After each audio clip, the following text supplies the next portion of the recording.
Welcome back to another episode of the Cast Patrol podcast. We're privileged to be joined by another special guest this week. We got Campbell Graham, South Sydney centre, and as tall as anything. How are we today, Campbell? Yeah, I'm great, mate. Thanks for having me. Age, how about you kick things off with the first question since you two went to school together? We did go to school together, so it's good to see Campbell. How's the preseason going so far? Yeah, it's good, mate. It's always tough. But obviously it was a little bit of a shorter preseason for myself coming back from tour. Well deserved. Thanks, mate. Yeah, it was a good little break over there as well afterwards. So, I was pretty hungry to get back in, to be honest, at the back end of my little trip over there. But the boys are firing now, and it's good to sort of stop the intense training and start focus on how we want to play and how we want to look this year. Perfect, love it. Any boot camps or anything so far? Yeah, had JD threw a spanner in the works. A few of us weren't meant to be back till the 5th of January, but he just threw a message and said, it'd be really great if you could rock up to Army camp. So, Wow. a few of us from the World Cup had a nice surprise, and it was good though. You know, they are, as hard as they are there, I do think they're worthwhile, and it's all about sort of bonding and bringing the team together. So, What were some of the crazy things they got you doing at boot camp? So basically it was pretty cool actually. It wasn't like any of the other Army camps I'd done previously. Basically because we're moving from Redfern as our base facility to Redfern, the new facility in Redfern, Bunnies Road, we JD sort of come up with a concept and we didn't know about it till the night. We got to Redfern at 6 p.m, got put into teams, took down little pieces of history and memorabilia off the walls at Redfern, put them into all these boxes, and as in our teams, you had to carry these heavy boxes around all the junior clubs around South Sydney. Being a South junior myself, it was pretty cool to go back to, I suppose, where it all started for myself. But I think it was also cool for boys who weren't South juniors to sort of get an understanding of what the club was about. And we did obviously sort of a lot of hard shit when we'd stop at these clubs, and it started at 6 p.m. and we got to Redfern at like 9:30 a.m. So it was juicy. That's full on. That's full on. And you were down in Melbourne recently training with the Richmond Tigers. How was that? Yeah, that was really cool. Yeah. From a cultural point of view, in terms of the code switch, it was cool to see as well. And just as a club, Richmond Footy Club, to be honest, I'm not an AFL fan, so I haven't really followed, AFL too much over the last few years, but I didn't realise how successful Richmond were recently as an AFL club, and I can see why they're successful, to be honest. Culturally, they're so connected and they're very player-driven. It's really cool to see, and the boys that went down there, we really took a lot out of it. And also just seeing how they train AFL athletes is absolutely wild. Like, we watched one of their juicy sessions and it was tough. Like, we're just watching them and they just go flat stick heaps. Yeah. Yeah, they clock Ks in games and they're all so fit. They were doing these sort of conditioning drills, quite similar to what we do, but they were flying. They were doing much quicker than the pace we set. Someone come over and like tap you on the shoulder and be like, "Hey mate, got to get you over to AFL." Yeah, there was a few whispers of that. But then when I saw their conditioning sessions, I didn't want a bar of it. So happy in league. Do you think any of the South boys could make it in rugby league? We saw Latrell Mitchell kicking some banana kicks from the sideline, but in AFL. Chol, I don't know if he'd like the conditioning side of it either. I'm trying to think. You'd be a pretty good forward, I reckon. Cookie. You just sit in the pocket and just...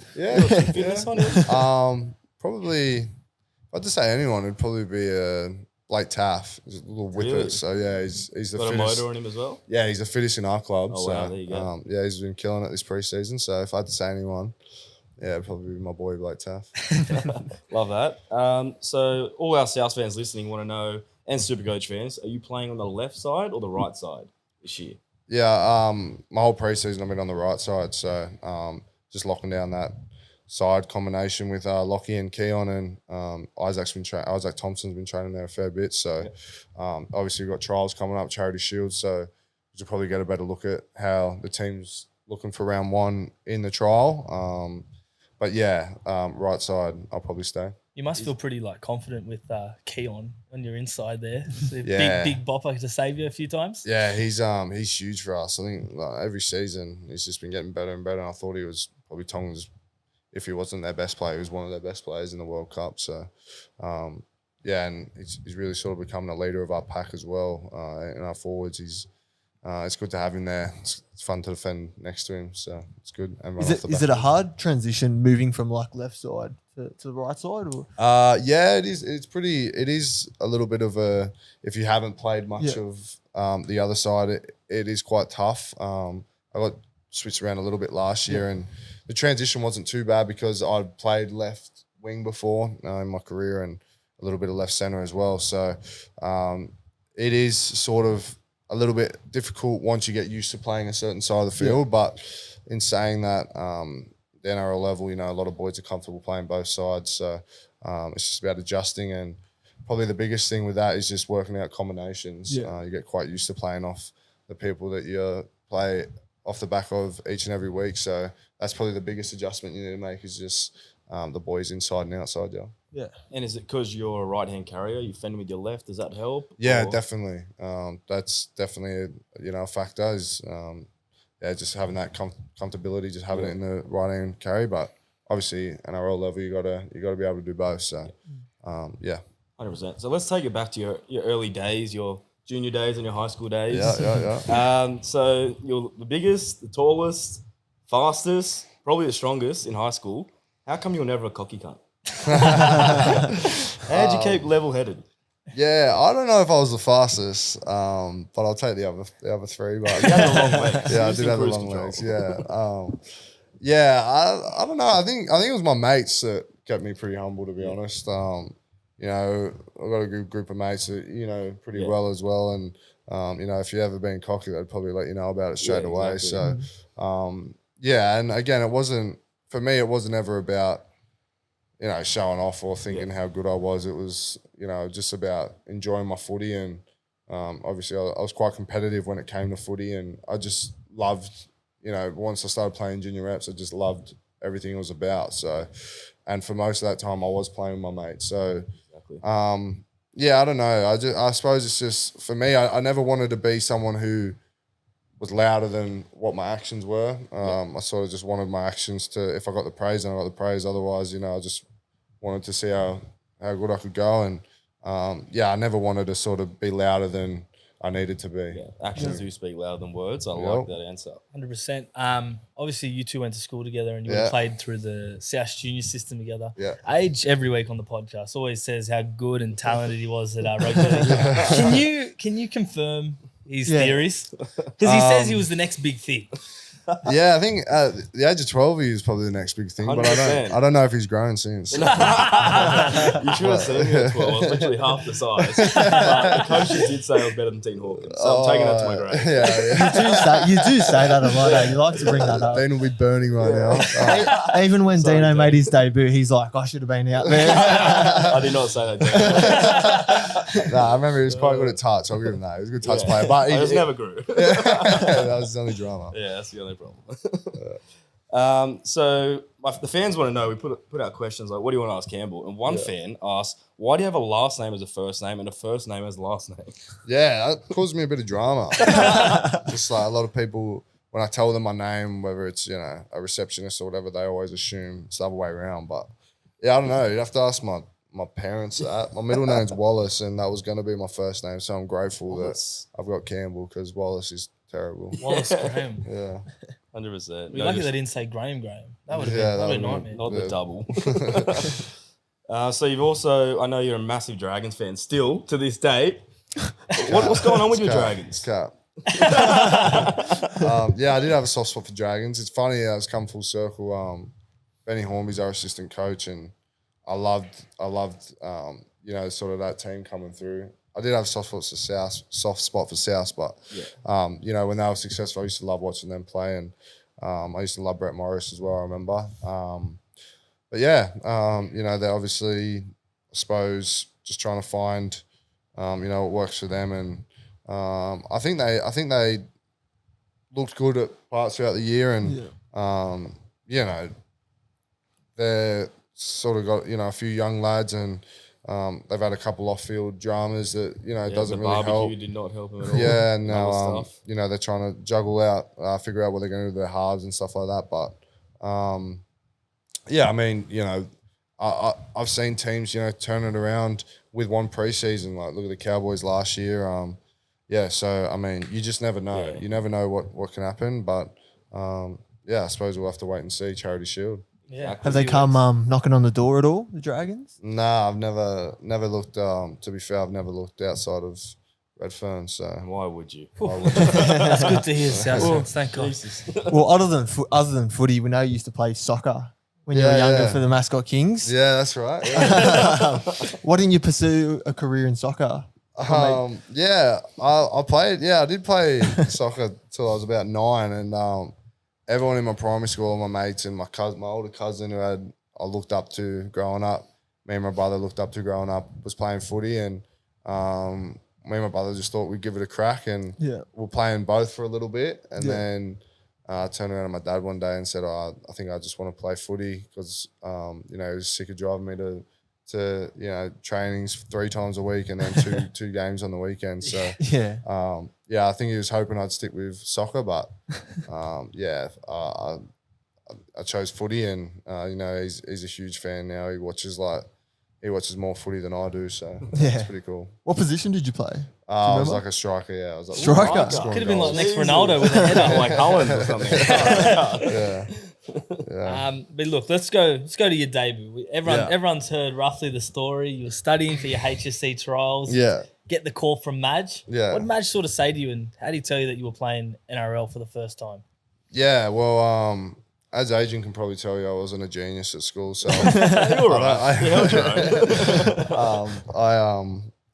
So I had trial HSC exams. I don't know if I was studying, but I was probably just cruising. And then, I remember I got a call from Madge.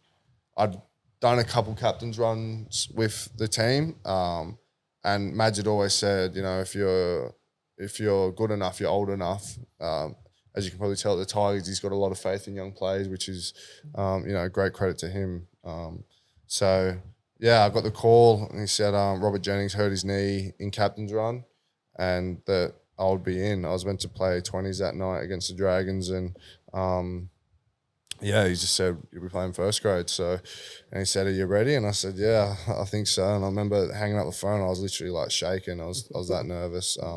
Told my mum and dad, and then let a few of the boys know. And I copped a few phone calls from senior players at the time, like Sam, Sut, sort of just to say that they had backed me and they were keen to get out there. And the rest is history. Do you remember one of your first runs of the game and you popped out and you just got drilled? Yeah. Absolutely hammered. Yeah. What was your mindset at that time? Well, to be fair, like I knew that I was expecting that. I was first grade, and I knew that it was going to be tough, and I knew that they were coming for me. They were, spraying me from the get go, and I remember they kept Gareth Widdop, I think it was, just kept putting it up into my corner. But I thought every sort of catch and carry that I had, I just grew with confidence, and I had constant support from the boys playing. I was playing outside Hommel Hunt, and the boys were just talking to me through the whole game, and I suppose after the first couple of shots, I was like, yeah, this isn't too bad. I can handle this, and and then before I knew it, it was nearly full time, and Bri Goodwin scored in the corner, and Reynolds kicked the goal to seal it. How good's that? I was at that game and just like watching was like, yes, thank God someone I know is playing South. I knew it eventually happened, and obviously after the game, all the boys like Macca and all that, just all embraced you. I was like, that's the shot. It was cool. Yeah, it was really cool to have a big crew of support out there, and it's obviously a night that I won't forget. What moment did you realize that like you're an actual NRL player? Like when did you feel like? To be fair, I probably didn't feel like I'd cemented a place in first grade or really earned a place in first grade until the end of 2018 season. That was your second season, right? That was my second season. Yeah. So I debuted in 17, played the last 5 games, and I remember I felt like I was sort of borrowing the jersey, to be honest, in 2017. And I remember the 2018 season, pre-season, Richie Kenner had a really strong pre-season, and I got injured in the first trial against Wighton, and Richie started the season, and he started really well. He was scoring for fun, wasn't he? Yeah, he was killing it. And then I was on the sidelines for about 6 weeks, and then came back and played a bit of cup, and then, as footy goes, Richie got injured, and I got an opportunity, and I ended up being able to cement that spot. And probably after that season was when, I felt like it was my spot to lose from then on. Yeah, definitely. You haven't looked back since. That is well and truly locked up right now. And then was that with Madge? That was Siebes 2018. Siebes, okay. Yeah. And did he just instill the confidence from you saying, come Yeah. in and just do a job? Yeah, I think that 2018 pre-season and season was huge for me. I really enjoyed my time under Siebes. We had a good relationship, and he was very honest with me and pushed me. And by saying that, he installed a lot of belief into me. And then obviously had Wayne for 3 years after that, and JD now. So good. How was it playing under Wayne? Yeah, About 3 years, and sort of the influence he had on your game. Yeah, it was really cool. Obviously, when Wayne signed with the club, that was my third coach in my first 3 years. So I was a little bit sort of not frustrated, but I was like, all right, I sort of need to earn my stripes again with Wayne coming in. So, but I was very surprised with how he approaches footy and how he approaches life. And I learned just as much away from footy from Wayne than I did at footy, which in turn helps your footy, I reckon. So in terms of tactical side of things, JD ran a lot of it while Wayne was there, and that's probably made the transition so smooth to JD taking over. Out of obviously Seibold is a smart man, and Madge has his differing tactics to fire the boys up. Anything you can recall out of those two that sort of sparked a locker room moment? Because we spoke with Paul Carter, and he was saying Madge used to bring a baseball bat to camp. There was a snake at one point. Did you have any runnings like that? No, definitely a few blow-ups from Madge. But to be fair, I only caught Madge, the last 5 games that he was at South. So I never experienced any proper blow-ups. And I think when I'd come into the team the season, the top 8 was probably just out of reach for us. So I wouldn't say he sort of given up, but it was just sort of like the pressure was off. Yeah. We sort of weren't in cruise control, but there wasn't that pressure to make finals and whatnot. So my time under Madge, there was definitely a couple blowups, but nothing like that. Siebes, had his moments of blowups, but it was usually very level headed. It was pretty cool, calm and collected, and very sort of structure based, and but enjoyed my time with both. What about Wayne? What's the blow ups like with Wayne? Was there much from Wayne? Or? Sometimes you try not to laugh when Wayne. He's usually the one who tried to keep cool, and JD would come in and give us a rocket if we needed it. But Wayne sort of gets pretty animated when he's angry and gets the hands going. So but he's a pretty calm guy as well, actually. Yeah, because as soon as Wayne Bennett sort of came in, there was that transition with Seibold where we had a really good year mate to prelims, and then Wayne came in and we had that 12 in a row period at the start, and you sort of just see the influence of Wayne straight away like that. Is he that influential on and off the field where to the point where you're sort of mesmerised? Yeah, I think one thing about Wayne is he gets you to a point where you just want to perform for him as well. Like he's great at getting the best out of. I know you probably heard it a million times, but he gets the best out of players, and he's very focused on getting your head right and sort of getting you in a great mental space to perform. It's one of his sayings is you don't have to feel good to play good, and it's just about turning up and just doing what you can do for the team and putting your best effort in. So let's get into it. I don't want to bring it up, but the NRL 2021 season. Yeah. So we're looking shaky in the middle. We lost 2 times by 50. Yeah. Panthers and Storm. Yeah. What was the mindset at the time? Were the boys still a bit confident because we had a lot of outs at the time? Yeah, I think this is another great thing about Wayne. This is, just his stroke of genius was after, that big loss against Penrith, the Melbourne one, we had a pretty pretty big list of players missing. So not to make excuses or anything, but when we lost to Penrith one, that was probably more alarming to us. But after that game, Wayne sort of just cleared it. He's brush review and came in and actually got pretty animated and made the place laugh. It was good, and just from that day, we just wiped that from our memory, and we knew we had to be better, and we obviously knew where we needed to be better. And then from then, we sort of went on a run from there all the way to the GF. Yeah, it's so left field, but it's genius. Yeah. Just brush over it. Nothing happened. Everyone knows they got drilled. Yeah. They can be better. You say animated, but reports say he did a bit of a striptease in the shed. Can't confirm, deny. Just wink down the barrel. Yeah, he was very, very animated. And then week 1 of finals, we just got over Penrith. That would have been a great feeling, finally getting over them. Yeah, that was one of the most satisfying wins that I've had in my career.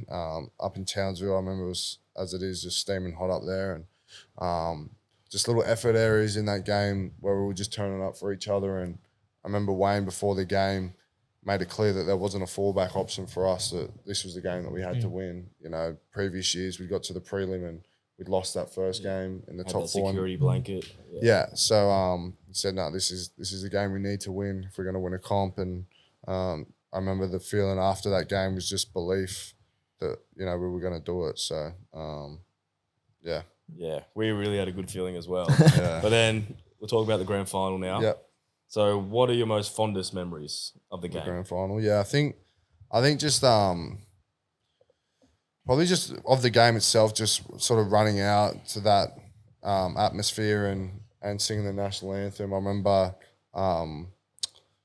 obviously my family couldn't be up there because of the COVID restrictions, but my sister lives in Queensland. She was able to come to the game. My partner at the time was there. So just seeing, people that have supported you for so long and, helped you get to that point and that, care for you outside of footy there on such a big occasion. It was unreal. It was really cool. But I think the other thing that was so great about, running out and experience that was we've become such a close-knit crew that season because we had to go up to Queensland and bubble together.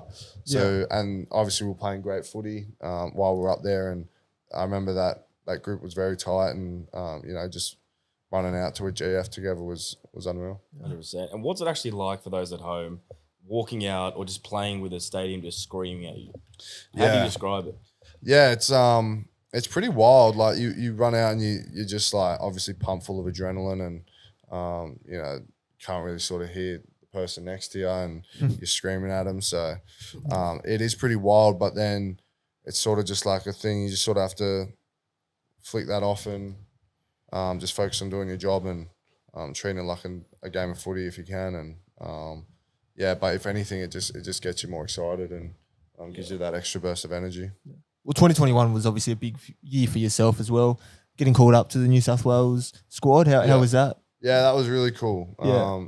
It's a great experience for me. I think I took a lot out of it. I probably gave me a bit of belief in myself as well. And I was able to take a lot of confidence out of it. It was pretty cool that the 2 games I went into were, huge wins for New South Wales.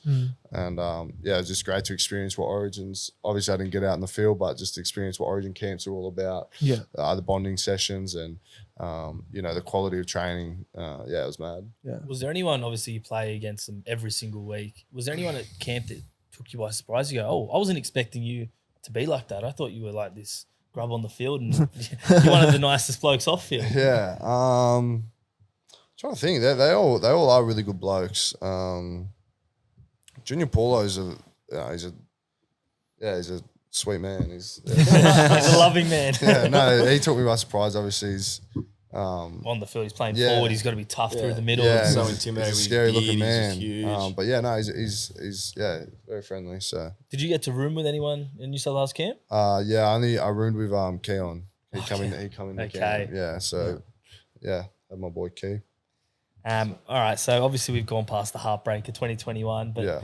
we got to touch just a little bit more on it. When AJ scores that try in the corner and Reynolds is lining up for the kick, obviously as South fans, we're going, please. He slots it. He's good side. Just slots slot it it. for Brecky. Was there anything going through your head that you can remember, or it's just a blur? Like, Yeah, I remember that last little period quite well. I remember thinking the same sort of thing, like I back him to kick this. But then in saying that, when he missed it, I also still backed him to get it. You only need to get him just over the 50 from the slotted 2-point field goal. So He's got a boot on him. yeah, so obviously once he missed it, I was still had a bit of hope. But yeah, I mean, you can just look at other little moments in that game. Cam goes through and with seconds to go, and we almost score another try. So it's tough to look back on, but yeah, it's footy. 100%. Well, the 2022 season, the following year, for me personally, I think that was your best season in the NRL so far. Maybe a bit biased since I had you in Supercoach, so I was riding you home each week. Yeah. But yeah, was that a revenge tour for Campbell? Going, hey, we lost the grand final. I'm just as hungry this year for it. Yeah, I think so. I think obviously our right edge changed a little bit. That obviously we had Jaden Sewer, and Reno was on the right edge in 21, and then 22 was Keon and Lockie. So, and who was your winger in the grand final? In the GF, it was Jackson Paulo. Yeah, Paulo. Yeah. So the whole right edge pretty much changed. Pretty much, yeah. So yeah, it was.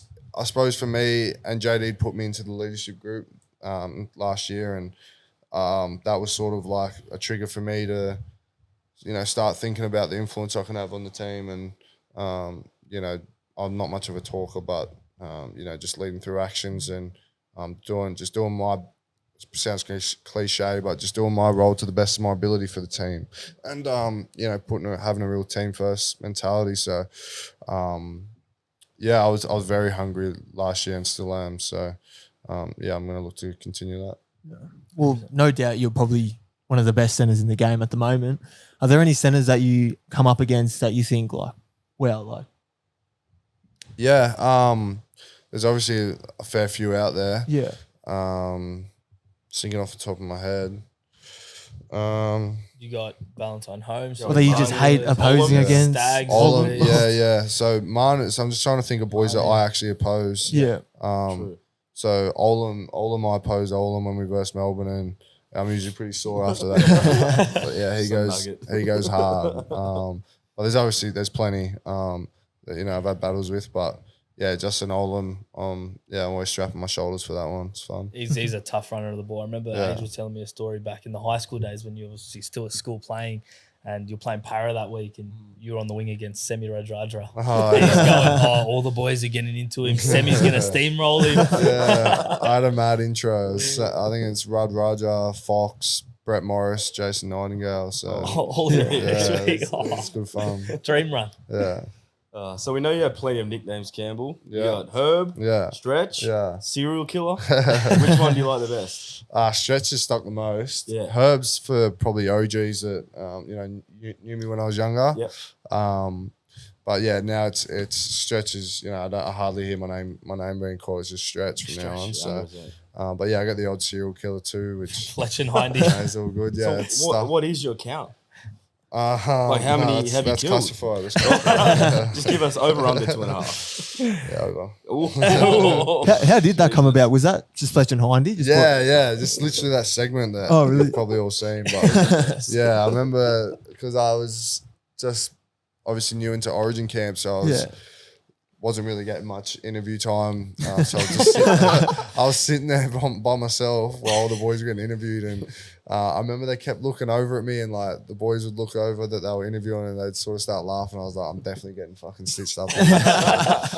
Well, there's plenty more stitch ups coming because Age every week goes on about Paul Alamotti, a Bulldogs up and coming star. Apparently, he's got the biggest chest in the NRL. But is that right? That's what I reckon. You're up there in top 3. What's your bench? What's your biggest bench? My best bench.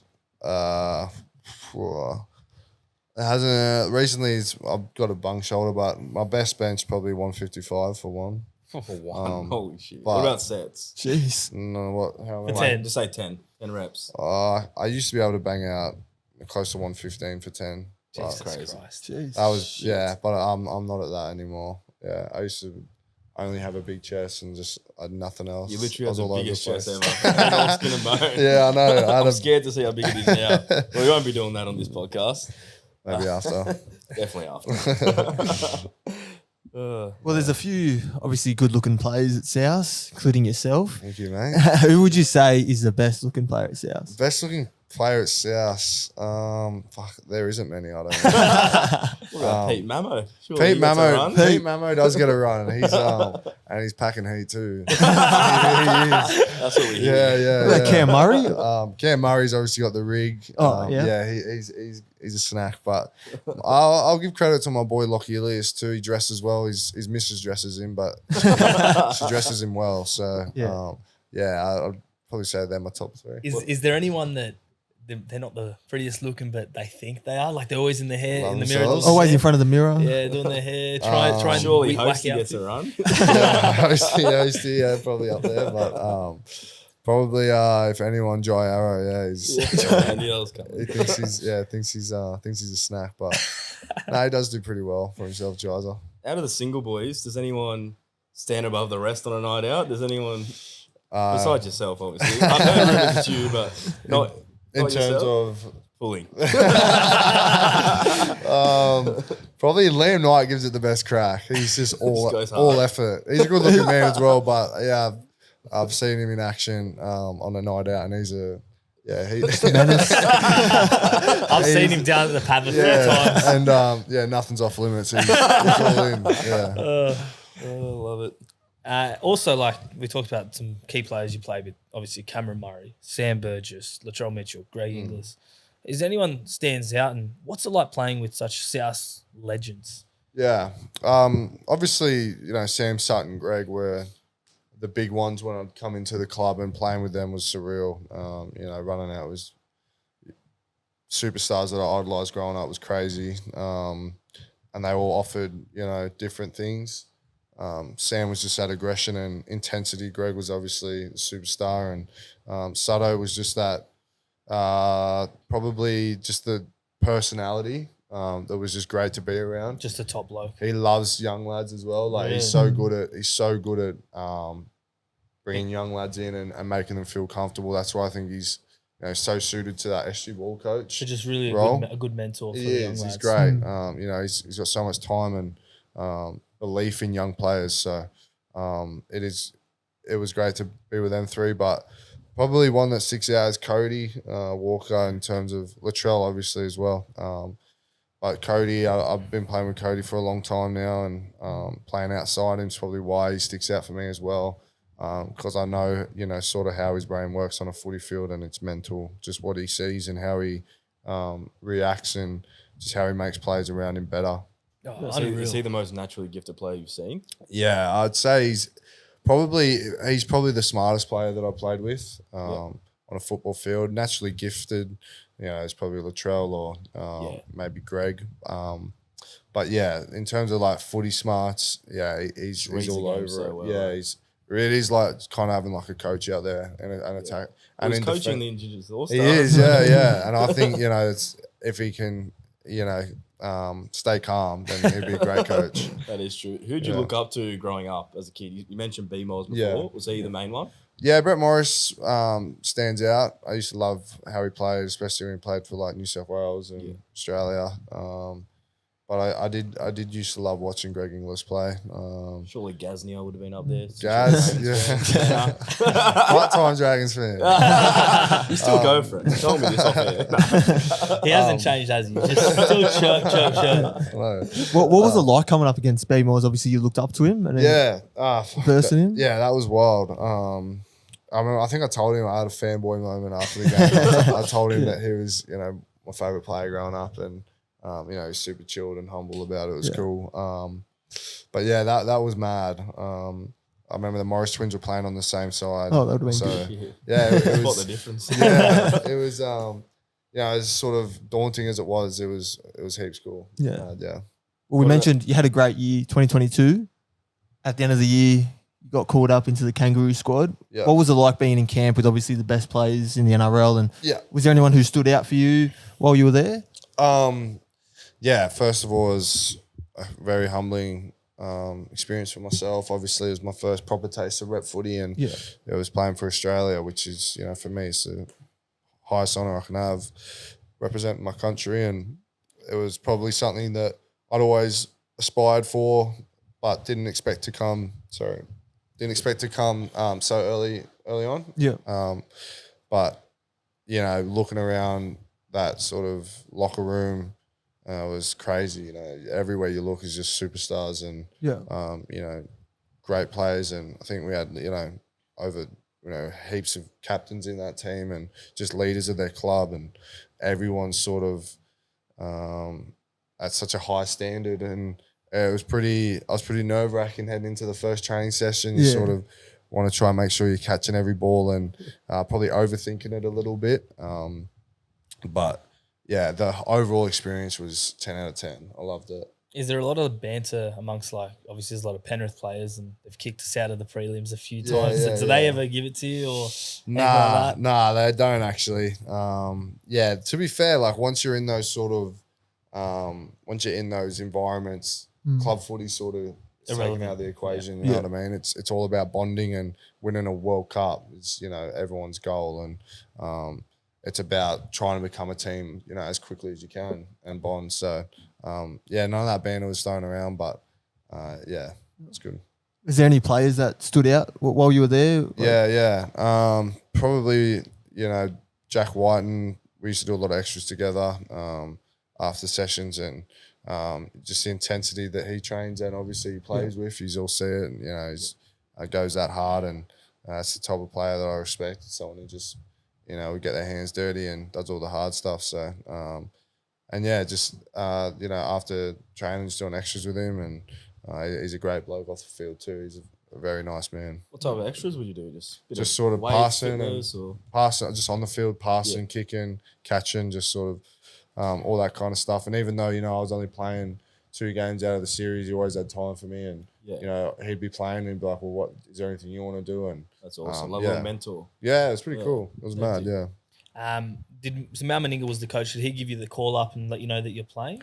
No, it was actually Mark Ellison, who's the head of football at South, which, to be fair, was probably more, you know, it's probably cooler coming from Ello. You know, I've known Ello since, you know, I was coming through the juniors, and, you know, we have a very good relationship. So, you know, to hear it from him, he was obviously stoked for myself, and that was a mad moment.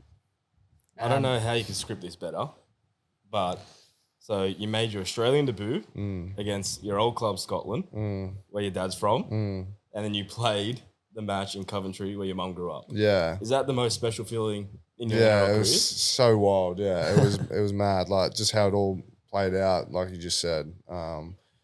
Obviously, before I got picked for Australia, I thought I was going to be playing for Scotland, and you know, I'd even had that game penciled in against Australia. I thought that'd be such a cool occasion. Get a meat pie against them or something. And just to be playing in Coventry, like you said, my mum's hometown, which, you know, there's not much doing there, but it was pretty cool.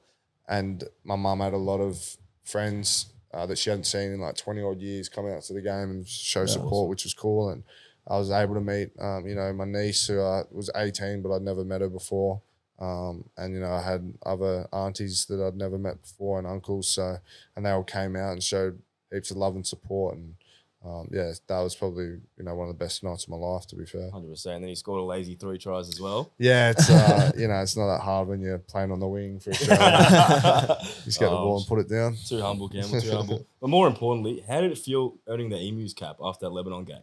Yeah, that was, you know, the best moment of my life. Yeah, that was... How did that come about? Like the Emu cap? Yeah, what is it? So who came up with that idea? I don't know, but I know that it's been around for a while. I remember first hearing about it from Dane Gagai. Yeah. And I think it would have been 2018. He was telling me about it when we used to room together. But and from that moment, I just dreamt of being an emu. It was yeah. So basically, there's the 19 in the squad that play or warm up each week, and the 5 boys that aren't in the 19 go out the night before and get blind pretty much in whatever town you're in. So hectic. it was so cool. And it's I reckon it's such a cool tradition, and it is such a big part of rugby league, is having, being able to celebrate with your mates and your having a good teammates, time. 100%. And I think, it just brings you closer, and, it was really cool. It gives, the boys who aren't playing something to sort of get excited about as well. And, so I had my first cap, my emu cap, after the Lebanon game. So was it? Yeah, it was the Lebanon game. Yeah. It was the Lebanon game. So the night before the Lebanon game, which was played in Leeds, I believe. We were in Leeds, and then we got an Uber all the way to, where is it? Mate, I don't expect you to remember this if you're getting shit. Yeah, no, I don't. We got a 45-minute Uber ride Jeez. to some other town, and spent the night there. It was mad. And then I went back to back after that too with after the win. How good's So, clubbing in Europe? yeah, it's It just unreal. hits different. It's so good. Who was the king of the Knights? So Murray Talangi was, captain of the Emus. He had the most caps. Gotta get him on the potty. Yeah. He's like prestige. Captain. He was very impressive and took us all under his wing. And by the end, I think he didn't want to borrow the Emus, but he just had to for the boys. So, Was it usually the same blokes? Or well, back end it was. Yeah. Because obviously coming into the finals, they had their sort of team. Yeah. The crew was me, Matt Burton, Lindsay Collins, Murray Talangi, and Jeremiah Nanai. What a crew. It was a great crew. Yeah, a lot of Who's the fun most times. surprising on the drink? Someone that might shock us. That might shock you. Daly Cherry Evans is pretty loose. Really? Yeah, he is. He loves it. Ben Hunt. Hunty, Ben Hunt's pretty loose. Cam Murray, I always say, is like probably the one that surprises a lot of people. Like once he I know a lot of people say that they have, alter egos, but he literally is a wild boy. Completely different person. Completely different He's person. so well spoken, so thought out. Yeah, he's bullied me on the last 3 Mad Mondays for going home before him. So Leading by example. What a skipper. yeah, absolutely. What are some goals and aspirations? Obviously, the 2023 season coming up. What's the perfect year look like for Campbell Graham? What's maybe the next 5 years as well? Perfect year, premiership for sure. Top of the list. Yeah, definitely. I think for nearly every footy player, winning a premiership's got to be the number one. It's boys that you train with, for nearly every day of your year, and the boys that you build relationships with, and there's no one that I want to share success more for with than boys that are at South, and obviously doing it for blokes like yourselves who obviously our club is such a big part of your life, and you give so much to us, and it really does inspire us, seeing people from the local community, and to win a premiership for people like that who the club means so much to them, would be extremely humbling.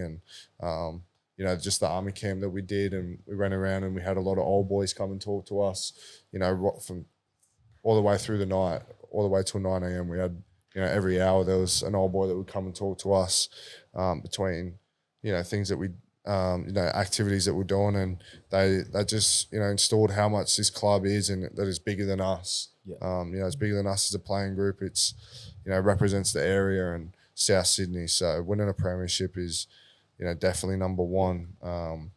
Obviously there's individual accolades that can come off the back of a successful year. State of Obviously Origin. Origin would be one, and I'd love to get a taste of that arena, but I'll just have to keep playing good footy for South. So and that's my ambition at the moment. Yeah, 100% right about the community, because you see prelims times, finals times. If Souths are in it, there's red and green flags all over the area. Yeah, I remember there's still even on my street in Kingsford, there's still bunny rabbits, painted the on white bunny rabbits. On the tarmac. which is so sick. And every so often you'll see a wall. There's one in Malabar where there's like a red and green wall with a bunny, and there's you see garage doors with dedicated to South, and The John Sutton murals around here somewhere. Inglis is there. Yeah. Like it's part of the area. It's DNA. Yeah, definitely. And just to be able to bring that success to South Sydney where I grew up would just be, unreal. And how are the boys looking for the 2023 season? Yeah, Is everyone just ready? Is everyone just hungry? yeah. This time of year, like everyone's just sort of chomping at the bit to just get into it. You know, it's a long preseason, and you know, it's funny. At the end of the year, you feel pretty battered and you're ready for a break, but it doesn't take long till that hunger starts again to get back into it and yeah, chase that premiership. So keen. Well, hopefully it's the year. Yeah, It's the year of the rabbit, so That's it. I definitely think it's the year. yeah. Let's do one of my favorite segments. It's called This or That. So Yeah. we completely ripped it off Would You Rather. Yep. So it's pretty much Would You Rather. Let's start us off. Play for Australia or New South Wales? Well, New South Wales now because I've already ticked Australia. Smart answer. I like that. Play at Old Trafford or Redfern Oval? Oh, Redfern Oval. Redfern, 100%. Good answer. Who's the best lock, Murray or Yo?